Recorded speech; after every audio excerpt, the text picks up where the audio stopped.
बच्चों, आज के इस वीडियो में हम आपकी बाल भारती कक्षा 8वीं का पहली इकाई का जो दूसरा पाठ है गीत, हम उस पर चर्चा करेंगे, जिसे लिखा है सलाम बिन रज्जाक साहब ने। पहले हम उनका परिचय देख लेते हैं। उनका जन्म जो है 1941 पनवेल महाराष्ट्र में हुआ। सलाम साहब का अध्यापन और लेखन का कार्य साथ साथ चलता रहा। आपके लेख, कहानियाँ विविध पत्र पत्रिकाओं की शोभा बढ़ाते रहे हैं। आपको दिल्ली, उत्तर प्रदेश, बिहार, महाराष्ट्र की साहित्य अकादमियों द्वारा विविध सम्मान एवं पुरस्कार प्राप्त हुए हैं। इनकी प्रमुख कृतियां हैं माहिम की खाड़ी, बादल की आप बीती, नन्हा खिलाड़ी, जिंदगी अफसाना नहीं, नंगी दोपहर का सच आदि। बच्चों, अब हम बात करेंगे गद्य संबंधी कि इस पाठ में है क्या। बच्चों, बहुत ही सुंदर ये पाठ है। लेखक ने जो लिखा है आपको बहुत पसंद आएगा। आप लोगों को परी की कहानियाँ पसंद है ना, तो इस पाठ में भी परी है। तो पहले मैं संक्षेप में इसके बारे में बता देती हूँ कि क्या है इस पाठ में, कवि ने, लेखक क्या कहना चाहते हैं। प्रस्तुत भावपूर्ण प्रतीकात्मक कहानी में लेखक सलाम बिन रज्जाक जी इशारा करते हैं कि जब लोगों की नीयत में खोट नहीं थी तो समाज में चारों तरफ सुख, शांति, समरसता, संपन्नता फैली हुई थी। आज लोगों में लालच, स्वार्थ, असंतोष का विष घुल गया है। परिणाम स्वरूप समाज में मनभेद, अशांति फैल गई है। मेल मिलाप, सुख जीवन के संगीत अदृश्य हो गए हैं। शांति एवं प्रेम के संदेश देने वालों के तन मन लहूलुहान हो रहे हैं। रज्जाक जी को भावी पीढ़ी से बहुत उम्मीदें हैं। आपका मानना है कि भावी पीढ़ी ऐसा संगीत रच सकेगी जिससे समाज में सुख, शांति, सौहार्द का वातावरण बन सकेगा। इसलिए बच्चों, इस पाठ का नाम भी गीत है। अब आपके पास पुस्तक है, आप इस पाठ को पढ़िएगा, लेकिन मैं संक्षेप में इसकी कहानी आपको सुना देती हूँ। बच्चों, इस कहानी की शुरुआत ही होती है एक कहानी के माध्यम से। एक पिता हैं जो अपने पुत्र को कहते हैं कि बेटा, आज मैं बहुत थक गया हूँ, आज मैं आपको कहानी नहीं सुनाऊंगा। लेकिन पुत्र कहता है, नहीं नहीं पापा, आप मुझे रोज़ कहानी सुनाते थे, तो आज मुझे आप आज भी कहानी सुनाइए। पिता कहते हैं, ठीक है, मैं तुम्हें एक शर्त पे कहानी सुनाऊंगा कि तुम कहानी सुनाते समय बीच में मुझसे कोई प्रश्न नहीं करोगे। तो बेटा मान जाता है, कहता है ठीक है। पिता कहते हैं कि एक ऊंची पहाड़ी के पीछे एक बस्ती थी। बस्ती बहुत पुरानी थी, जिसमें ऊंचे ऊंचे मकान थे। मकान में फूल थे, वहाँ पे बहुत अच्छे बगीचे थे, और सबसे बड़ी बात थी कि वहाँ की बस्ती के लोगों में आपस में बहुत ही प्रेम था। लोग सब एक साथ मिलजुल कर रहते थे, एक दूसरे को अपना समझते थे। वहीं एक पेड़ था जिस पर एक परी रहती थी। परी को इन गांव वालों का आपस में प्रेम से रहना बहुत पसंद आता था, तो इसलिए परी भी उनके बीच आ जाती थी। कभी कभी रोते हुए बच्चों को हंसा देती थी, सुहागिनों के साथ बैठ के सुहाग के गीत गाती थी, लड़कियों के साथ सावन के झूला झूला करती थी। फिर इस तरह से बहुत ही हंसी खुशी उनका जीवन बीत रहा था कि अचानक पता नहीं कैसे उनके मन में उनकी बुद्धि फिर गई, और उनके कहते हैं कि वो एक दूसरे के दुश्मन हो गए। धीरे धीरे वो एक दूसरे से प्यार नहीं करते थे, आपस में मतभेद करने लगे, लड़ने लगे, झगड़ा करने लगे। तो परी को तो समझ में नहीं आया शुरू में कि इनमें क्या हो गया है, क्यों ये आपस में लड़ते झगड़ते हैं।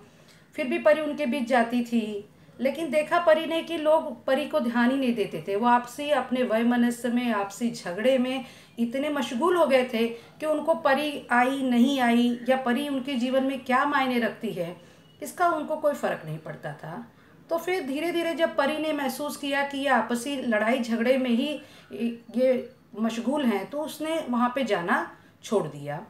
जब उसने वहाँ पे जाना छोड़ दिया तो उसको लगा कि कुछ दिन तो लोग ने ध्यान नहीं दिया, लेकिन बाद में उनको लगा कि ऐसा कुछ हुआ है, परी ने हमारे बीच जब से आना छोड़ दिया है, और वो बहुत तब से लगता है हमारे जीवन में सब कुछ बदल गया है।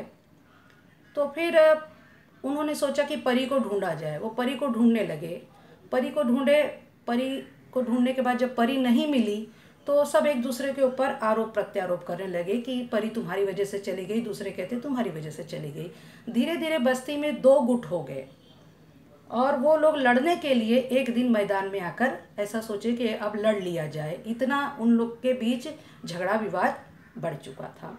जैसे ही वो लड़ने को तैयार हुए, अचानक उनको एक अनहोनी सी घटना हो गई कि अचानक वातावरण में एक सुंदर सा संगीत गूंजता हुआ उनको सुनाई दिया। उन्होंने पहले तो सोचा ये संगीत हमने कहीं सुना है, फिर धीरे धीरे जैसे वो गीत गाती गई तो उनको समझ में आया, करे ये तो हमारी परी है जो हमसे रूठ कर कहीं चली गई है। तो जैसे जैसे वो गीत गाती थी वैसे वैसे गांव के बस्ती के जो लोग थे उनका हृदय परिवर्तन हो गया बच्चों। वो आपस में लड़ाई झगड़ा भूल गए, उनकी जो तलवारें थी उसकी जगह पे उनके हाथ में फूल हो गए और उनका हृदय एकदम बदल गया। उनको समझ में आ गया कि अरे हम क्यों लड़ रहे थे, क्यों झगड़ रहे थे, हमें ऐसा नहीं करना चाहिए। और उनके भी आंसू बहने लगे। उन्होंने देखा परी की भी हालत बहुत फटे हाल थी, परी भी रो रही थी, परी को भी लग रहा था कि ये क्या हो गया। फिर जैसे ही गाना ख़त्म हुआ, बस्ती वालों ने एक दूसरे को अपने गले लगा लिया और वो परी को ढूंढने लगे। परी उनके बीच नहीं थी बच्चों, परी वहाँ से चली गई थी। फिर उन गांव वालों ने क्या किया कि उसी मैदान में जहाँ वो लड़ने के लिए गए थे, परी की याद में उन्होंने एक उसकी मूर्ति बनाई।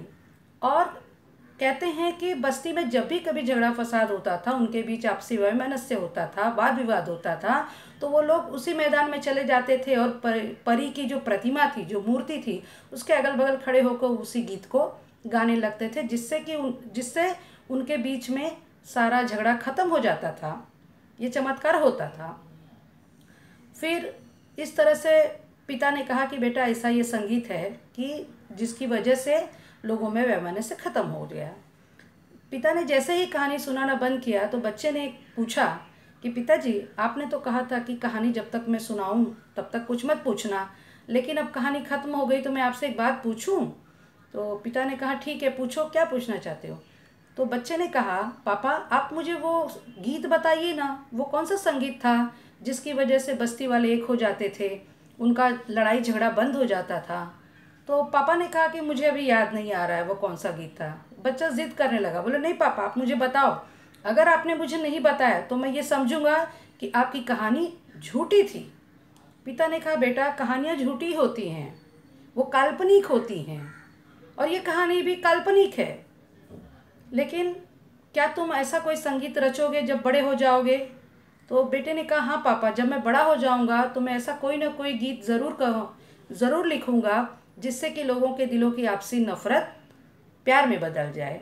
ऐसा करके बेटा सो गया और पापा को नींद नहीं आ रही थी। पापा को चिंता ये थी कि क्या सचमुच उनका बेटा बड़ा होकर ऐसा कोई गीत लिख सकेगा। आपका पाठ बच्चों यहीं पे ख़त्म होता है। इस जो गीत के लेखक हैं वो बड़े ही, उनको भावी पीढ़ी से बच्चों बहुत ही उम्मीदें हैं। वो चाहते हैं, उनका रवैया भी बड़ा सकारात्मक है, सोच उनकी कि भावी पीढ़ी जो दिन प्रतिदिन लोगों के मन में ईर्ष्या द्वेष, कहीं भी शांति नहीं है, कहीं भी प्रेम नहीं है लोगों को भी, सबसे बड़ा ये कारण है झगड़ा फसाद का। अगर प्रेम होगा तो कितना भी बड़ा झगड़ा हो, कितनी भी बड़ी बात हो, लोग आपस में सहमत हो जाएंगे, सुलह कर लेंगे। तो इस पाठ के लेखक ऐसा चाहता है कि लोग आपस में वैमनस्य से भूल जाएं, आपस में लड़ाई झगड़ा ना करें, प्रेम से रहें।